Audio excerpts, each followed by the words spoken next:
to the Debugging Serial Buses using an InfiniiVision X-Series Oscilloscope webinar. Today, we will hear presentation material from Mike Hoffman.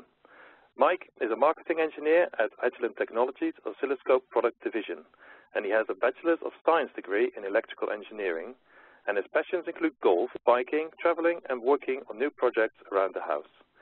For everyone's comfort, this is a lecture-style meeting. However, you can send questions in writing at any time during the session through the Q&A functionality of the WebEx meeting.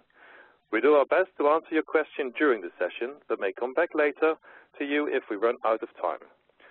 While the answer to your question may be published for others to see, we'll keep your identity private. Please note that this webcast will be recorded, so you can review and share with your colleagues at any time. And with that, I'll hand over to Mike. Thank you very much, Eric.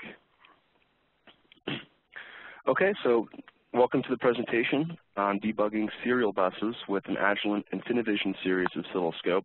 My name again is Mike Hoffman. I'm part of the team responsible for defining and marketing the various application-specific options that we have available on our InfiniiVision series scopes. The most popular options that we sell today on these scopes are actually the various serial bus options. So on that note, let's go ahead and begin. We're going to start basically looking at an overview of why having serial bus triggering on decoding under scope is actually important for you.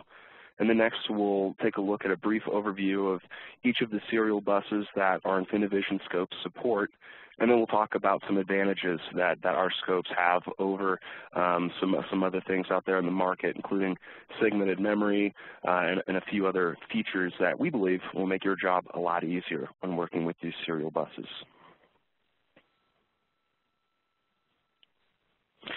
So here we have just a basic schematic of a simple electronic design here for a typical embedded system. It could be a cell phone, it could be the electric control unit in the car, handheld GPS unit, etc.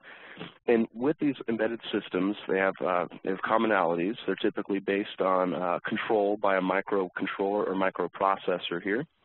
And they typically interface with the real world with some sort of analog inputs, so like tire pressure sensors or things like that. And they also generally use one or more serial buses to transfer data between chips or between different subsystems or different blocks on the actual unit itself.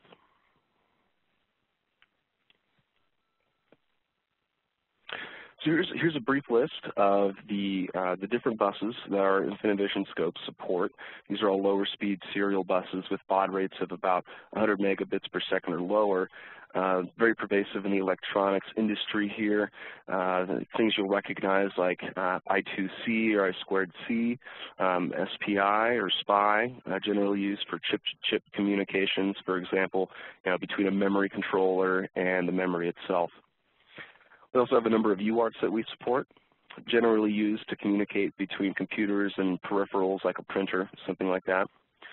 We also offer a number of automotive-based standards, which you may be interested in. We have CAN, LIN, and FlexRay, which are used for various types of communication within an automobile, and we'll explore that in other applications as well. Okay, so there's a reason that serial bus communication has become so popular these days, and it's because serial buses save pin count and reduce the complexity of designs at a lower cost compared to parallel communication.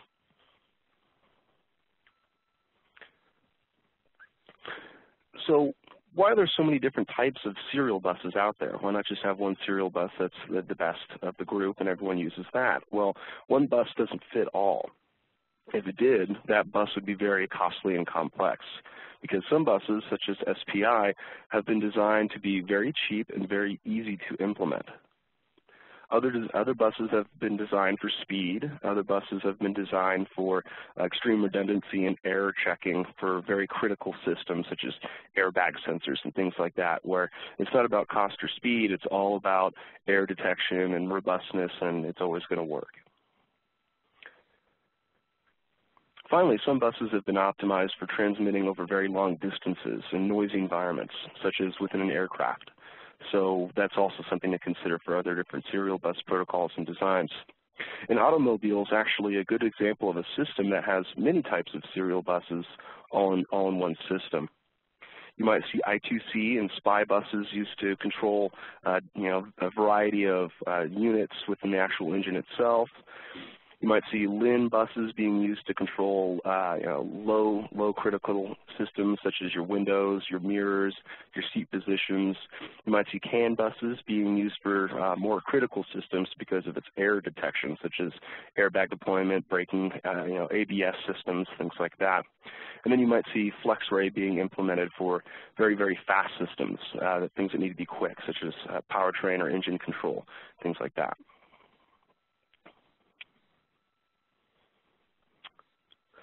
So why do engineers need serial bus functionality in their oscilloscope? Well, the key reason why that you need this functionality in a scope and why it's so important is because it becomes very easy to correlate between the actual protocol and physical layers of your design. A serial bus protocol analyzer or a monitor can provide engineers with a very high level of protocol information, but it can't tell if a particular bit voltage is met, or certain timing errors are happening. It just basically tells you what's going on with the protocol, but it's not telling you necessarily the reason behind problems. It's not telling you these kind of physical layer things that you probably need to see if you're debugging problems.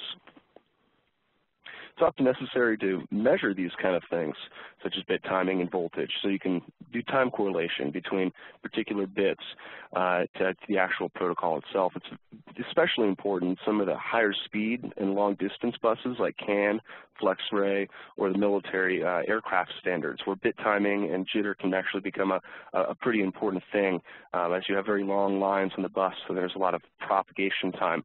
These bit times are very important, not necessarily just the actual translation of the protocol itself. It's also very necessary sometimes to time correlate different analog and digital systems.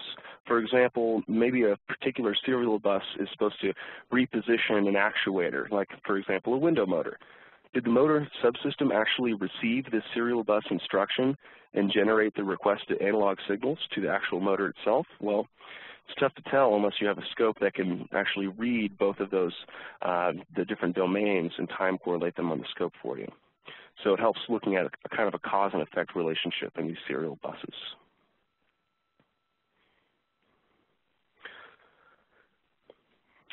Okay, so here's one way to decode, and we call it the brute force method. It's not the ideal method, but we'll take a quick look at it anyways. Believe it or not, many engineers are actually still using this method. That's because people aren't necessarily looking at the latest oscilloscope technology on a regular basis. So this isn't just might be what they know as far as decoding is concerned. It's very, very visual. It's very manual. In this example, we're looking at an I2C bus. We have our data and our clock. What the engineer is doing right now is just basically setting up the scope to randomly capture the packet. It just happens to be just a rising edge trigger here on the clock or something like that. And we just captured a piece of the protocol. Then they would actually go in here and do bit counting. They'd go in here and actually isolate the packet itself, identify the ones and zeros in the clock and data, and actually go through and manually decode what's happening in this particular packet. As you can see, it's pretty time-consuming and tedious. I've actually tried it once or twice myself just to see what it's like, and it takes a good amount of time, and I could see how it would take a lot of practice to actually get comfortable with looking at these bits and understanding what's happening at a glance. And so let's say you go through this whole process and you decode it. What if you captured the wrong packet? What if you captured what you aren't looking for? Because again, you were just randomly capturing a packet off a rising edge trigger. So you captured this packet, you spend time decoding it, and oh, well, what do you know? It's not what you were looking for. So you do it again. Well, there's got to be a better way than that, and of course there is. And actually many of today's scopes, from mid-range to higher performance, actually have built-in serial bus triggering and decoding abilities, so you don't have to do this anymore. The scope actually does it all for you. So at this point, we're going to quickly walk through and provide a general overview of each of the serial bus protocols that our scopes support, how they work. It's not necessarily, it's not in the scope of this short training module to actually provide detailed training on any particular protocol, but hopefully I can provide some insight on how each of these protocols work and then what the scope can actually do to support the protocol itself.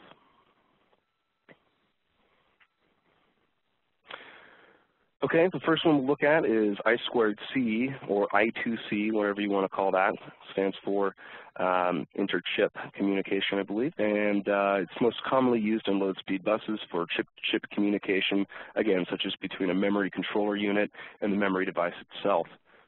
It's a two-wire bus, single-ended, so you can see there's just data and clock, and being a two-wire, it actually reads and writes from the same line here. So the two devices communicating, it's bidirectional. So the protocol itself has to denote whether we're writing or we're reading, and there's a master and a slave device. It is addressable as well, so if you have a master and multiple slaves, you have different addresses there. And up to about 3.4 megabits per second on there. So what our scope can do to decode these various protocols here is actually, it's a pretty wide range of things we can do for you. We can actually label each of these automatically. We also have a time-aligned decode here on the bottom of the trace. So it actually segments each of these packets, and you can see it's doing it by these little timeout periods. And it's able to actually decode the data within the packet itself. And in this case, we have enough data on the screen where you can't quite see it all. You can really only see the address, read or write. So we also have a lister mode up here as well, which allows you to see everything that's on the screen here in a scrollable lister table, which is pretty nice, very convenient.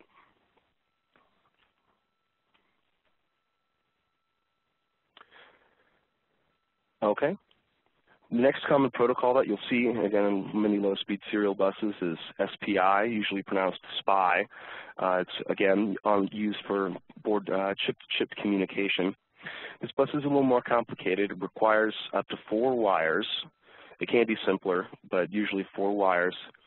It's simpler and lower cost to implement than I2C, mainly just because there's no error detection or anything like that. It's simply just banging bits on this bus. It is unidirectional, which means that we have a separate line for reading and writing. We have MOSI and MISO, which is master out, slave in, master in, slave out. We also have the clock line that all the devices use to synchronize their timing. And then we have a chip select line, which can be implemented in various ways, but essentially it denotes which slave device it gets to talk. Okay. Benefits of this is it's inexpensive and fast and very flexible. As you can see here, there's no CRC, there's no headers or anything like that. Just simply the data is being put onto the line, and it's up to the individual devices to know if that's information for them or if they need to disregard. So it takes a little extra work on the implementation side, but it is very cheap to actually physically implement.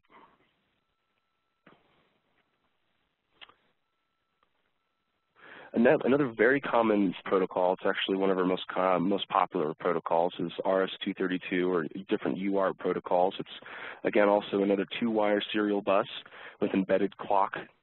So this is, again, similar to SPI in that sense, but there's no explicit clock signal.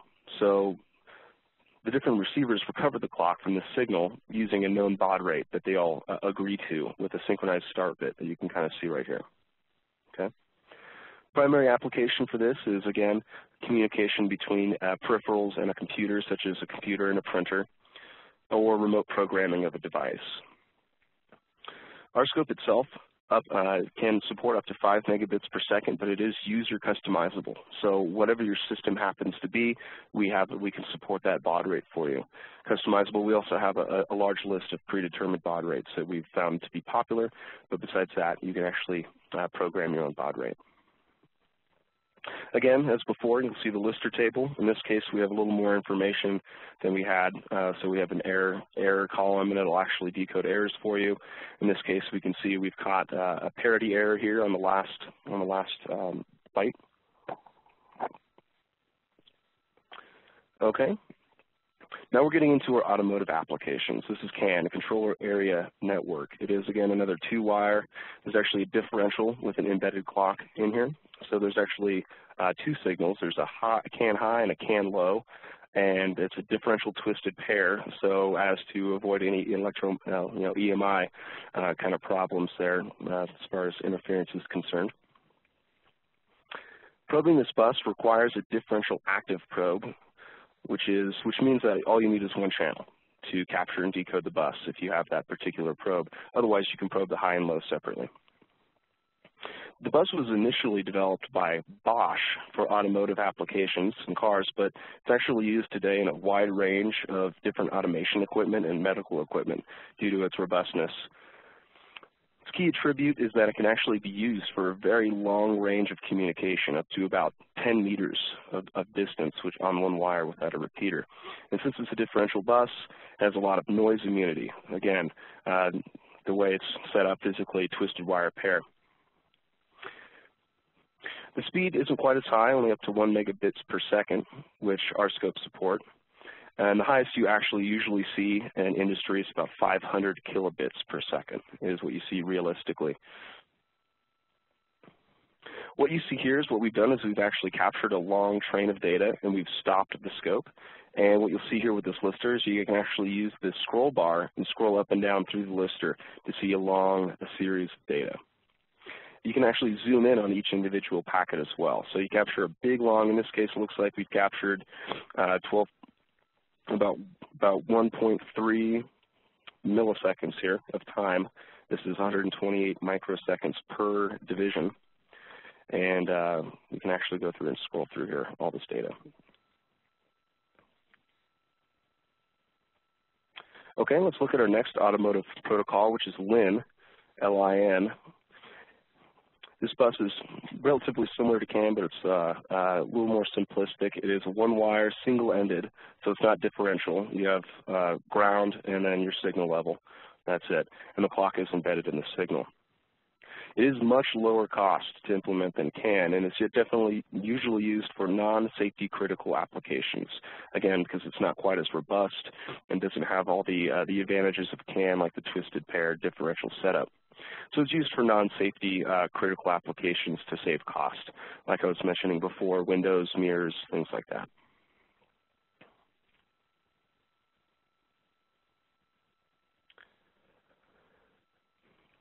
Next is FlexRay. This is actually a new and emerging serial bus technology. It's currently used in just automotive applications, but it's also being investigated for other applications such as aerospace. Electrically, it is a two-wire differential bus, again with an embedded clock, so similar to CAN in that sense. And what we can see here is we're probing it with a differential active probe. There's three standard baud rates for it: 2.5 megabits per second, 5 megabits per second, and 10 megabits per second. And most European car manufacturers that are implementing this are using the higher 10 megabits per second rate. We're actually seeing many of the Japanese automotive companies using the lower baud rates, so we have the availability for all three to be used.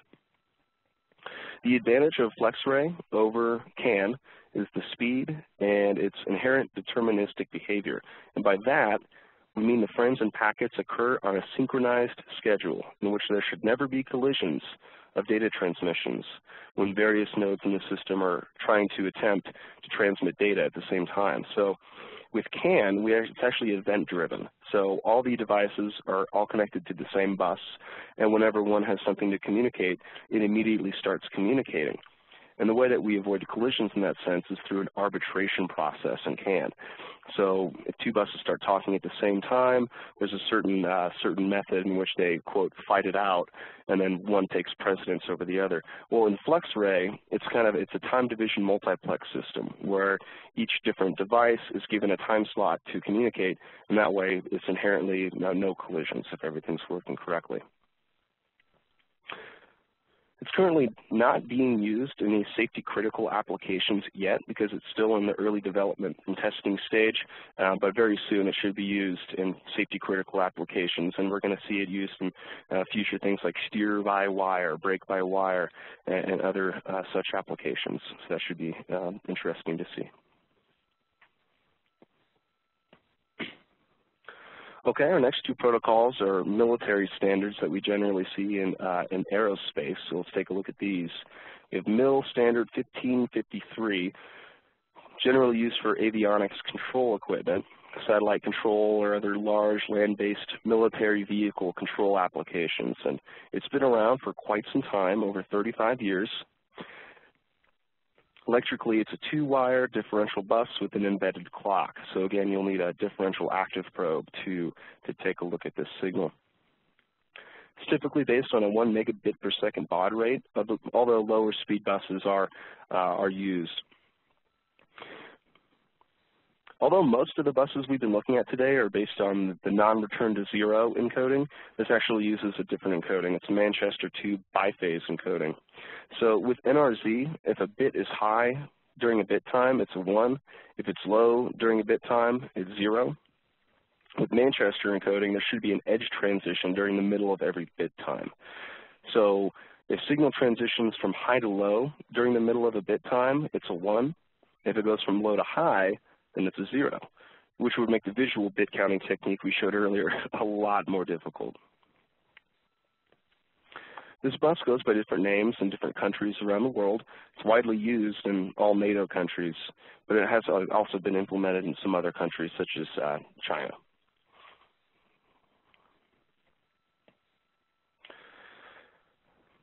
Our next serial bus that we'll look at is RINC 429. It's used in, again, many commercial aircraft applications. Boeing and Airbus are great examples of companies that use this standard widely.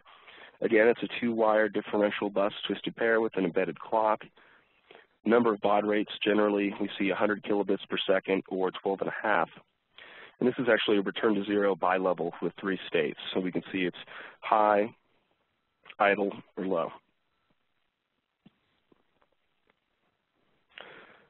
And this protocol triggering is actually supported on our 3000 and 4000X series, and we'll take a look at that in a second.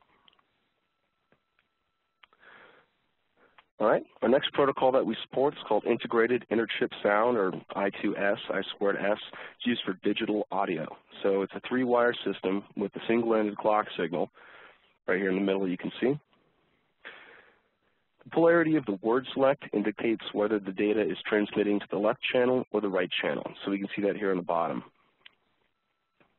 A typical application might be to transmit stereo audio signal. So you'll find this in consumer products such as stereo equipment, video equipment, mobile phones, things like that.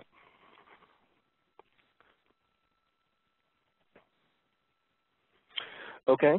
Next, USB, which is arguably one of the most familiar and widely used serial protocols. It's especially pervasive in consumer devices such as computers, MP3 players, cell phones, external hard drives, and other peripheral devices.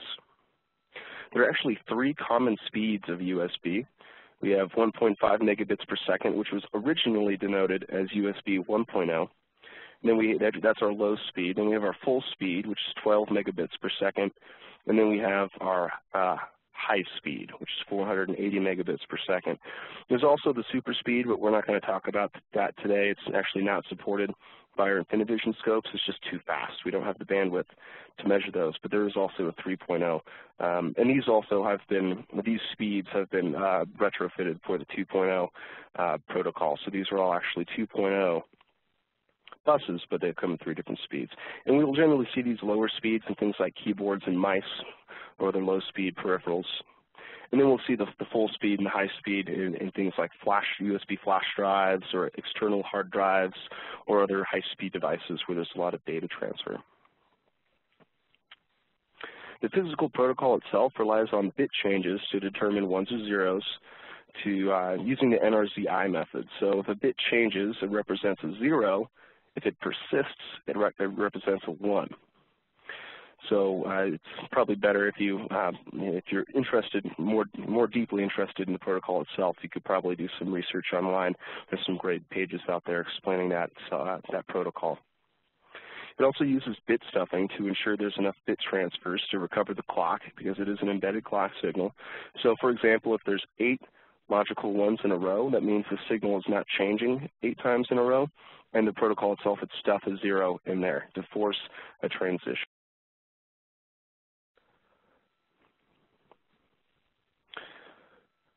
Okay, so let's take a quick second to talk about the different decoding and protocol decoding and analysis capabilities that are unique to our InfiniiVision scopes. We do have some pretty key advantages, such as dual bus decoding. We have our lister table that we looked at earlier, and our scopes actually tout the largest display in their respective classes of scopes, which is great for looking at data such as serial protocols, where there's a lot of information on the screen and real estate is a premium. We also have some really great applications for eye diagram mask testing. So we'll take a look at some unique capabilities we have, especially with CAN. We actually have some really exciting things we do with CAN eye diagrams. We also have the only scopes in our class with segmented memory acquisition. And so we'll talk a little bit about what segmented memory means and why it's a pretty big advantage in this domain of serial decoding. We also have some other things, such as automatic search and navigation. And what I think is the most important, and I'll end with this, the most important thing we have is hardware-based decoding. So we actually have a custom ASIC that we've been building for a number of decades now. It's in the 4th generation of technology, and it has all of the serial protocol decoding built into this ASIC in hardware. So while many other scopes use software post-processing to read and decode and display the various serial packets, we actually do it all in hardware, which means superior speed. So here's an example of that speed, and what the speed allows you to do is uncover infrequent or random communication errors very quickly. So we can still, our MegaZoom ASIC, MegaZoom 4 ASIC, can actually update waveforms at up to 1 million waveforms per second, and that will stay that way. So when you're doing eye diagram testing, it can be very fast. But also the hardware-based decoding can basically update as fast as the screen can physically update, which is 60 decodes per second. So it allows you to see very infrequent errors or problems. In this case, we're looking at an error rate of less than 1%, and it's coming up very consistently. With software-based decoding, you might see decode speeds in the range of 1 or 2 decodes per second, or even lower.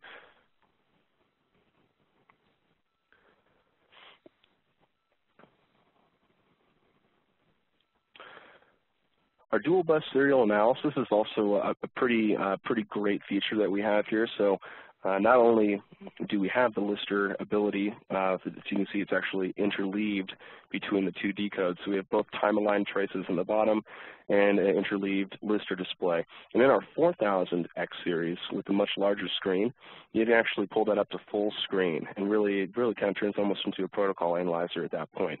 And again, you're maintaining the speed, you're maintaining the usability, and now you get to see all this data in a very easy-to-read format. It's also color-coded for, again, just ease of use there. And as you can see here, we're actually one of the few scopes in the market that can actually show you both of these pieces at the same time, the lister and the time-aligned decode.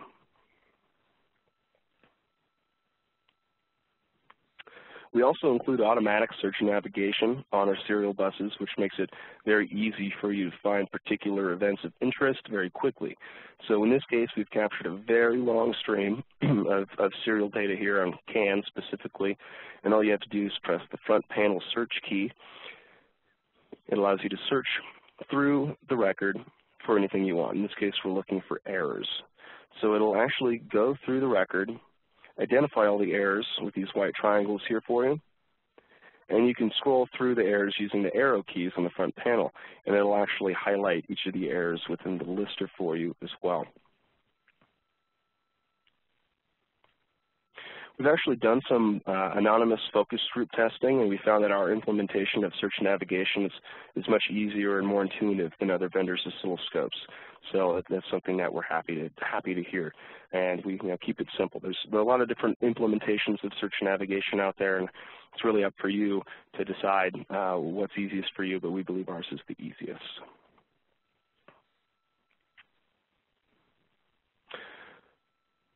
Okay, with our 4000X series, we actually have the largest display in our class by a factor of almost 50%. And it's not just a cosmetic thing.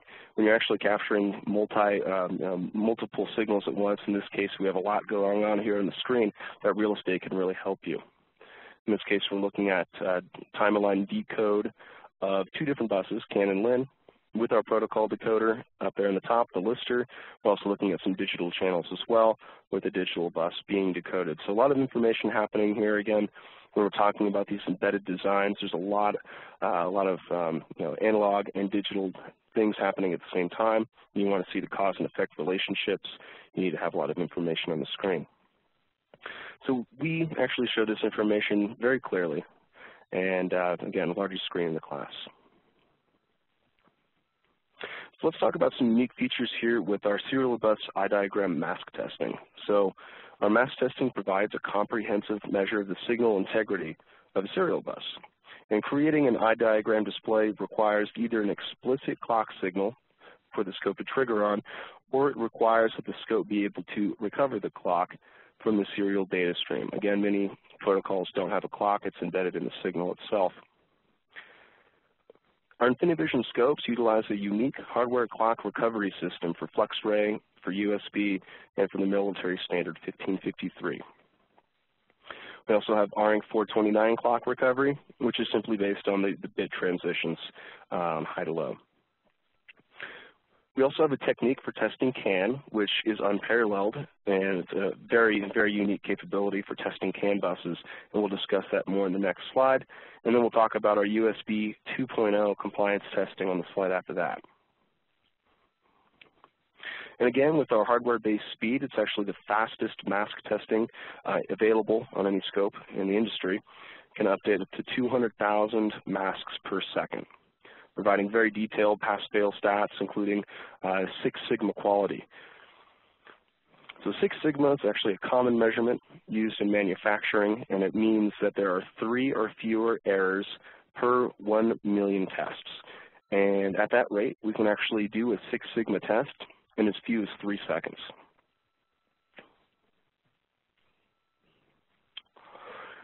So let's talk about the CAN eye diagram. It's got some quite unique characteristics compared to eye diagrams based on most other standards. Creating a CAN eye diagram display requires that the scopes emulate a CAN receiver hard synchronization and resynchronization, which occurs on every recessive to dominant bit transition. So the worst case synchronization occurs after 2 consecutive stuffed bits. First of all, notice the peak-to-peak amplitudes here. We actually see various voltage levels. This is primarily due to the testing received signals from all nodes in the system. Signals will be attenuated over different various lengths of wire from the test point, as well as each node's transmitter having particularly unique output drive characteristics. Also, during the arbitration and acknowledge phases, multiple nodes can actually be transmitting dominant bits simultaneously, resulting in increased dominant bit amplitudes. What's most unique about CAN eye diagram testing is actually the timing itself. So timing uncertainties can consist of random jitter, worst case clock tolerances between nodes, and propagation delays. So we can see a wide variety of jitter here on the edge. And unlike most other serial bus standards where timing uncertainties revealed in the eye diagram test typically exhibit symmetrical edge transitions around the 0 crossing points, timing uncertainties in a multi-node CAN network primarily produce asymmetric edge transitions. So here's our edge transition here, and then we'll see instead of having some jitter over here and over here, it's all over here. It's all over here on the right. This is because the physical network itself has a delay, and it's the dominant contributor of the different timing uncertainties. And this display of timing shift is normal. It's to be expected, so as long as the shifted edges are within specification, then the phenomenon of the shifted edges to the right is actually okay.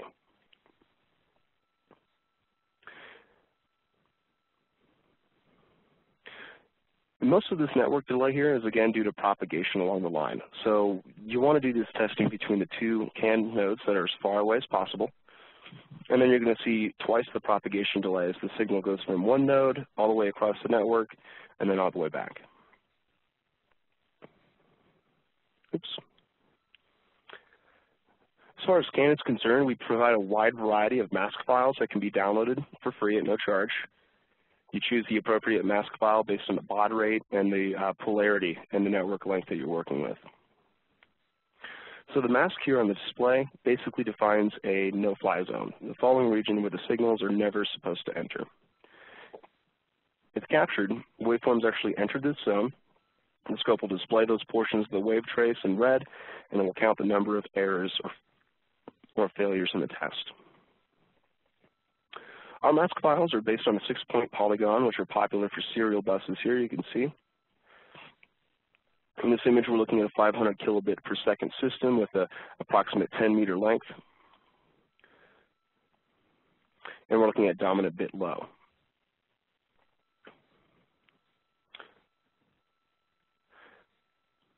Okay. Next, let's talk about our USB 2.0 compliance package. This is actually something that's relatively new. We just released it this year, and it's actually the lowest cost USB signal quality application on the market. This is only available on our 4000X series, and it supports USB 2.0. So not only can you trigger on and decode USB 2.0 traffic, but with this additional license, you can get real live physical layer test results based on USB IF standards. USB IF is the USB Implementers Forum, and they're basically the ones that give the stamp of approval for new USB devices. Listed here is a large amount of tests that the application runs, and without getting into too much detail, the compliance consists of many tests that ensures the device sends proper signals and plays well with others when connected to different devices. And our signal quality test covers what most engineers told us they consider to be the most important part of the compliance test, which is signal integrity. And all results are put in a nice HTML report format that can be saved to a USB device or actually emailed directly from within the scope. Here's an example of the results from various tests in the suite. It actually starts off with color-coded text results. So in this case, it'll let you know if you've passed or failed, and it'll run through the actual results of each various test. We also get a histogram, and then we get a real-time iMask. And it'll actually time correlate any mask violations on the histogram itself. So we can see here's where we had our errors, and we can go down here and find them. Again, this entire report is just an HTML, and then you can actually go ahead and either print it, save it to a USB stick, or again, email it from directly within the scope, which is pretty neat.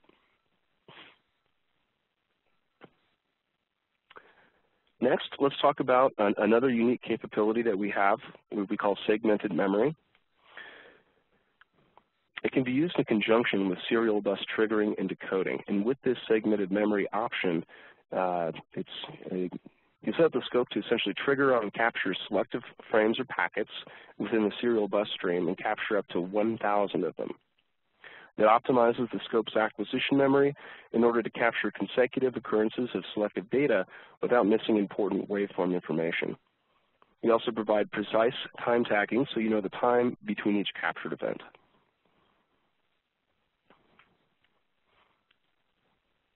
In the example that we're showing on this slide here, we've actually captured 1,000 consecutive occurrences of limb frames with ID number 21 here.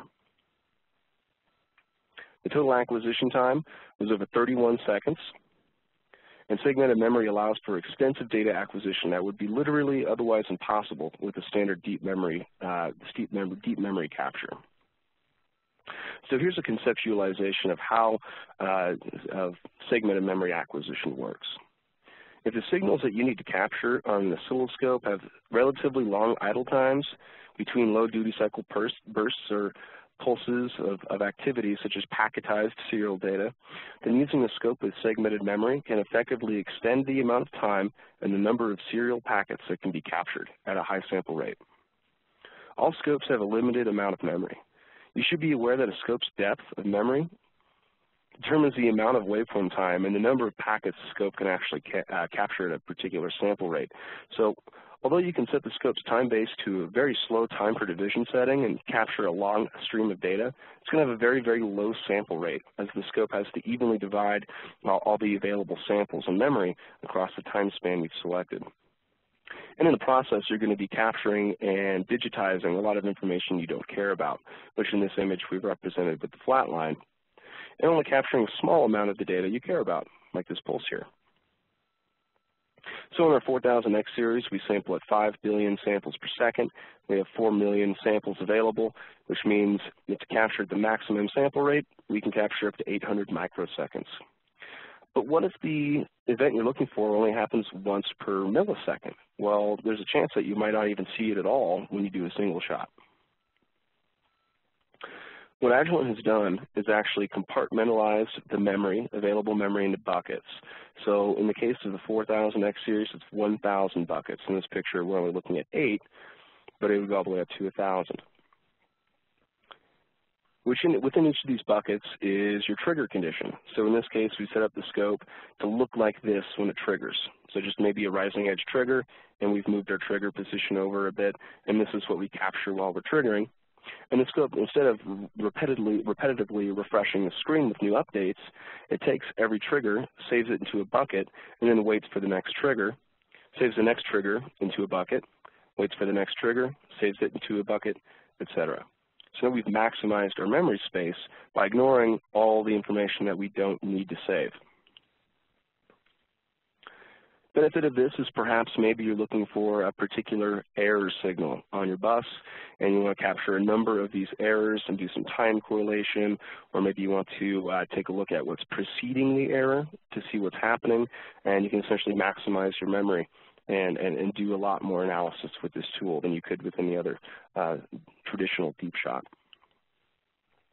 So here's a couple examples. In this example here, we're capturing 1,000 can frames with a particular ID. Perhaps this ID is related to a particular node in your of interest that you're debugging on your design. And here we're capturing a number of segments. So our first segment is time equals 0. Our second segment is going to be time, looks like 18.21 milliseconds later. Segment 3, et cetera, all the way to 1,000. So we've captured 19 seconds of data at nearly 2 million samples per second, and you're just literally not going to be able to do that with a deep capture. You're going to need some sort of feature like this to accomplish that.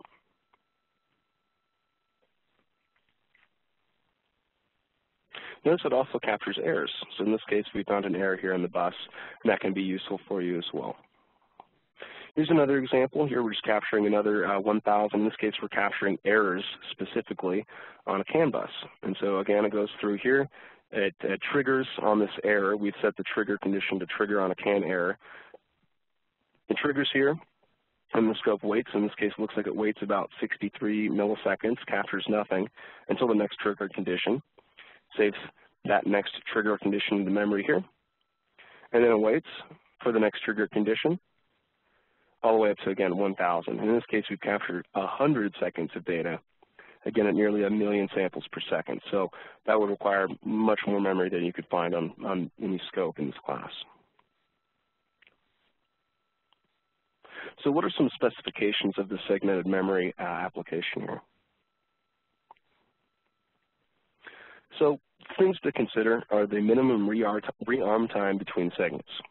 So having this segmented memory tool isn't very useful if the scope is missing trigger conditions in between during its dead time. So the scope captures as the first segment, and then maybe it has to wait a microsecond to save that into memory and refresh the screen before it's ready to rearm itself. What happens if you've missed the next trigger condition? Well, then this feature is not going to be very useful for you. You also want to look at the minimum resolution available for time tags. So again, if you're doing any sort of time correlation analysis, you need to make sure that the scope you're choosing has the granularity to actually have some useful data for you on the time tags. You also want to look at maximum acquisition time. So how much data can you actually capture with that particular scope's segmented memory capabilities? Maximum number of segments, of course, also important.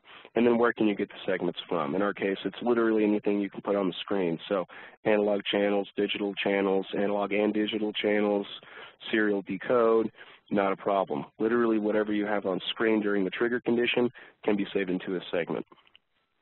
That is something to consider as well. Okay, just to wrap things up here, again, serial buses, we talked about all the different various buses that are used in industry and are supported by our scopes.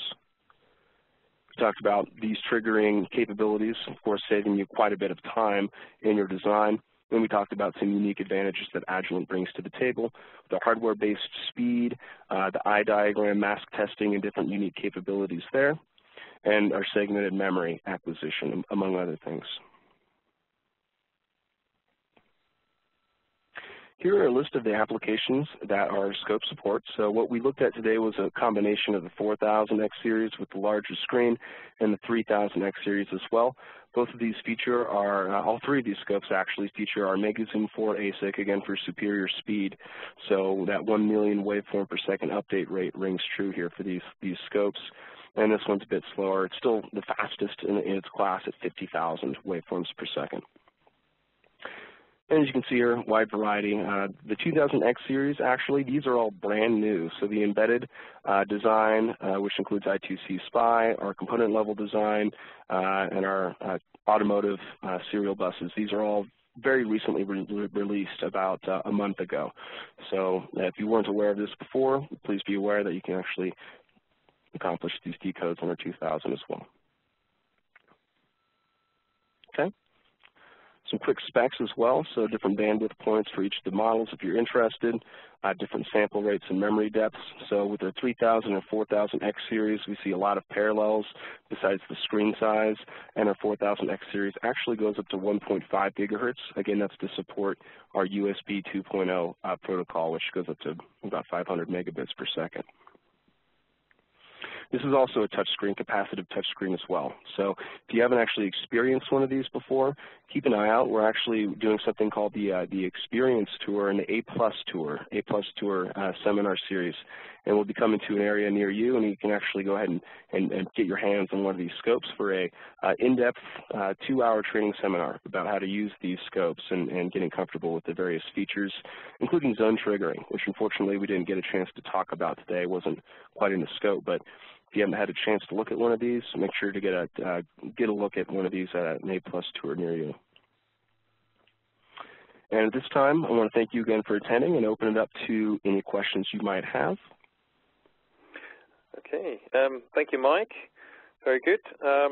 Yes, let's have a look at the questions that we received. Okay, so first question. So I see that the Agilent 2000X series now also have serial bus decodes. How can I try these on my scope?